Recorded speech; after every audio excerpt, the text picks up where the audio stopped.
Hey, Todd Smith, MoneyFromApps.com. So today we have a new blog post. I'm going to do a quick video summary. It ended up being pretty long when I started out typing it. It was relatively short, and I think it's somewhere around 7,000 words. So I think there's a lot of good content in there. We may make more videos in the future from a post like this size. I probably could have broken it up in 2 or 3 posts and did multiple videos.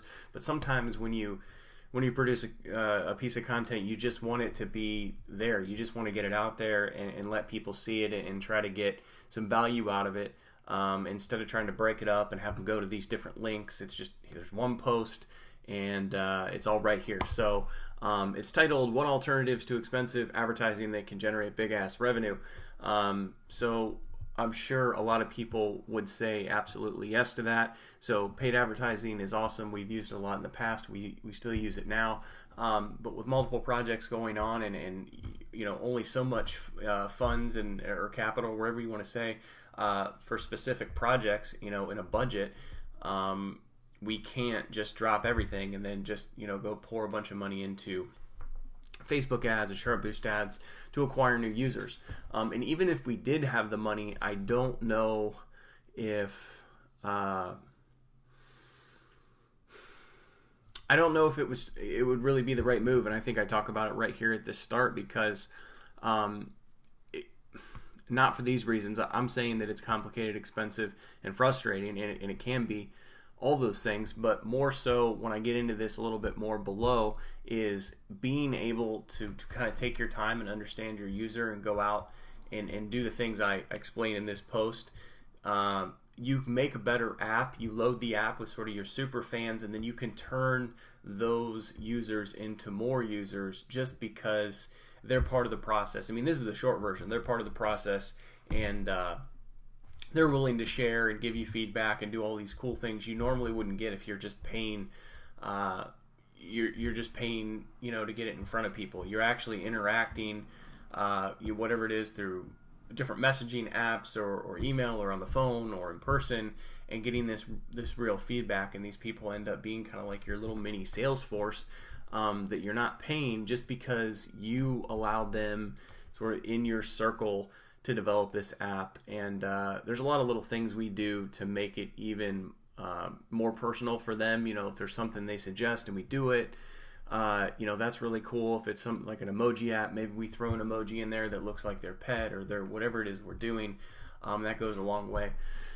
So let's just go down through the main categories and read maybe like the titles and the subtitles, and then you can maybe I'll talk for a minute or two on each one, maybe a minute, and then you'll have your general overview. So I do mention timing is everything, and it's kind of like with us. Like sometimes we just don't want to spend the time and the money on promoting an app if it's new, if we're still kind of working out the kinks and trying to grow it. So timing is everything, and I want to show you how our newest app generated $1,732.18 with zero marketing or advertising costs, plus why this is so exciting. So I mentioned this before. It's like the revenue. Well, I don't know if I mentioned it today, but the revenue is nice, but honestly, it's kind of like a bonus, because we're really loading the app with our best users to understand more detail who they are, and I just said this, and turn them into way more money. So you know who they are, what they want. You know, you're figuring out who your ideal user is, and that's what I talk about here. Pricing. This is big. Price your app to the quality, niche, and feedback you got. So don't sell yourself short. I go into like, hey, why is everybody, you know, pricing $99 to $299? Mostly it's, you know, $99 to $199. In the last 6 months or a year, maybe a lot of people jumped up to $299. It's like they're afraid afraid people won't pay it. And it's like if you put something good out and you research your niche and you really ask them and you're confident in what you're doing, you just test it out. Just test it. I've backed prices off before, but sometimes I set it a little higher than I think it will actually you know, kind of settle at, and it works. So you don't know till you try. So number 3 is dial your app in. So have your app dialed so the conversion rate is as good as it can be. So this is just going into, don't rush the things at the end just because you want to push your app to being live. This comes into play more so when you start buying paid traffic. So I said that you're not buying traffic doing these things because you're dialing the app in, you're getting this little mini fan base of super users or whatever you want to call them, and then you're dialing in that conversion. Maybe you're swapping a screenshot, maybe you're figuring out which icon is best, maybe your copy or your headline or your sub, your title, whatever it is. So when you do begin to maybe start to look at paid advertising, you already know it's going to convert. So I don't think the right time, if you're in a hurry, of course, I've talked about this in the past, like if you have money to burn, you pay for the initial fee. You are paying to get eyes in front of it to get feedback quicker. Whereas what I'm talking about is you're going out and learning a little bit more. It's more, it takes a little more time, but it's, I don't want to say it's more authentic, but it's, you're not rushing the process. Like if I need a few thousand users in an app today to know if it's going to work or whatever it is, and I have, but money isn't an option. I mean, I could get, that would be no problem. I could, you can make it happen. You could use a variety of sources for traffic. You could do it yourself. You could call up a traffic buyer, whatever it is.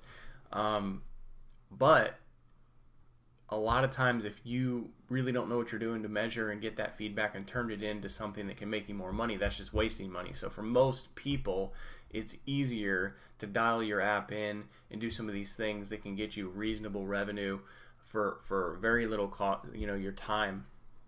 I'm not saying your time isn't worth anything, but if you're watching this video, there's a good chance that you're sort of wearing multiple hats in your business. You're organizing things. You might do some little minor design work. You might be doing some minor, not so much programming, but uploading your app and things like that. So for you to spend a few hours here and there to promote your app and get it set up for later shouldn't be that big of a deal. And if it is, outsource it. So number 4, awesome advertising. So this kind of just goes into what I said.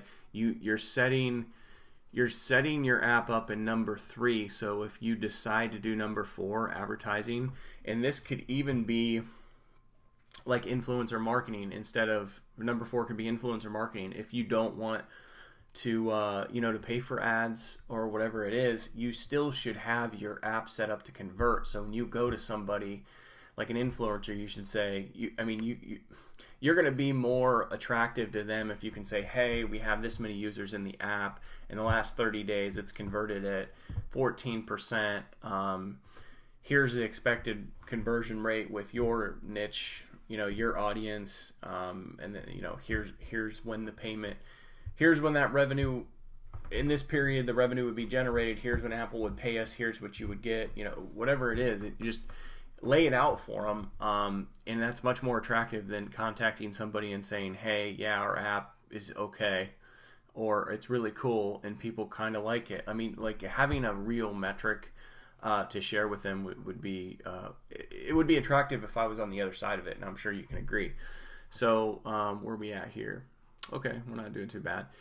About to close this out. I think that's the last one. So advertising, let's see, what do I say? So if you rush number 2 before number 1 is dialed in, you're actually burning money. You're paying to figure out what doesn't work. I like this part, which can be helpful, but the problem is it's not a conversation. It can be deceiving. That looks like a spelling error, but I don't know.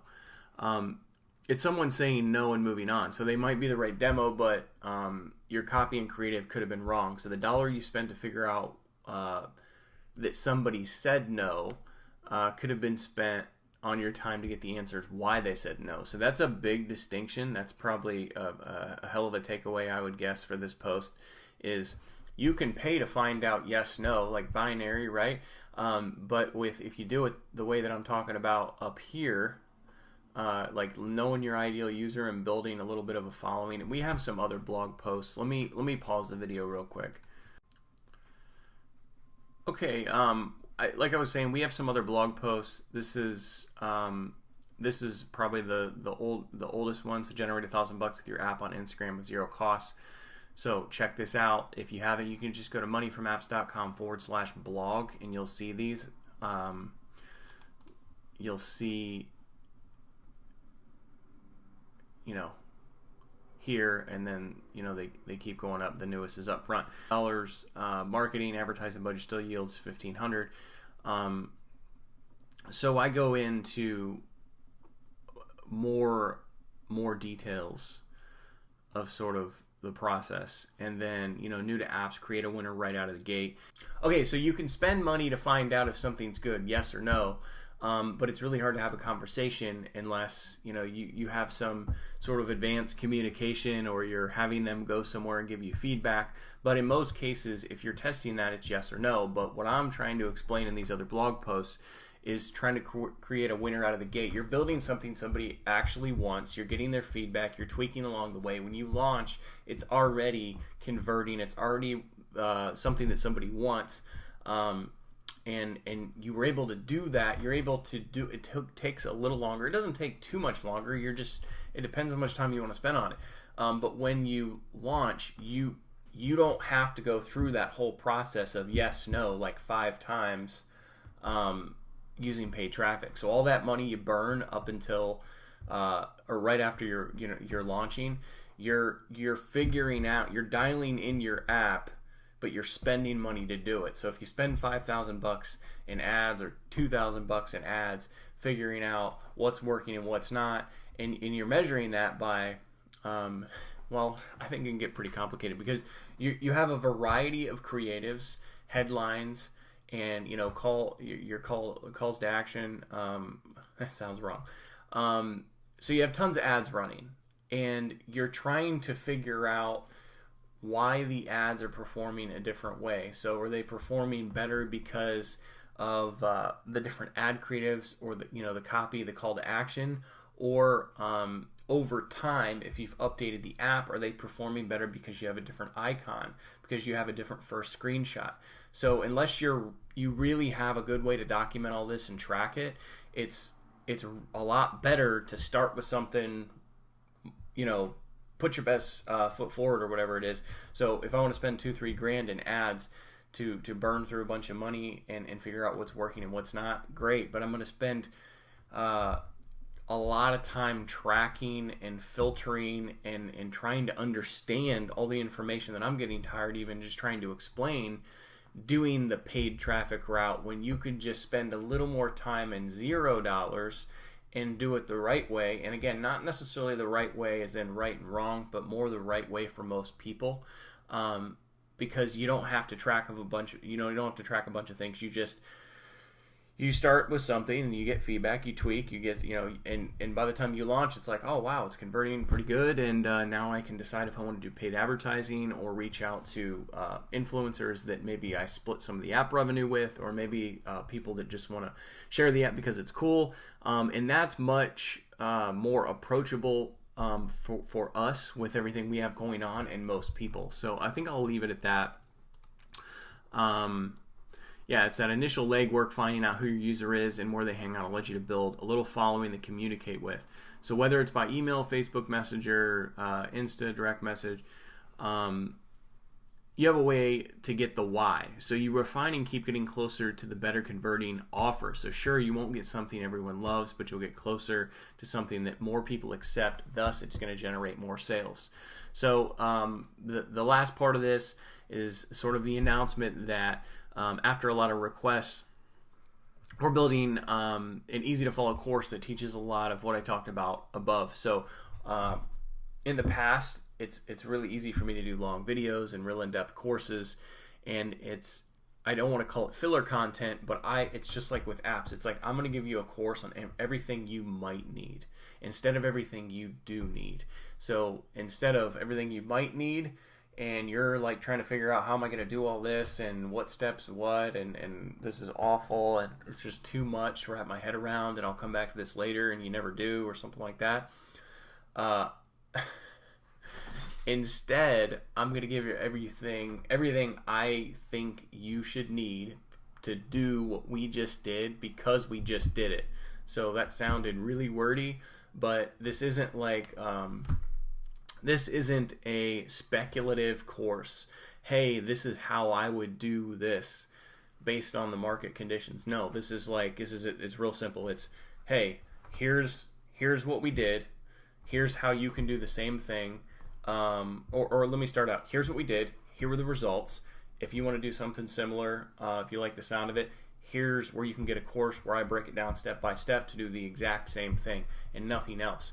Now, the cool part is all that extra stuff that I used to build around courses that was like everything you might need, I'm not going to put it in, but guess what you can do? If you have a question, you do everything, you're like, hey, well, what about this?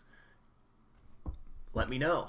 And I'll probably share some cool story about how we tried something or somebody I knew did, or I'll go out and figure it out and then get back to you, or I'll put you in touch with somebody that could or can. Or what I'm saying is you're going to have everything you need, nothing more.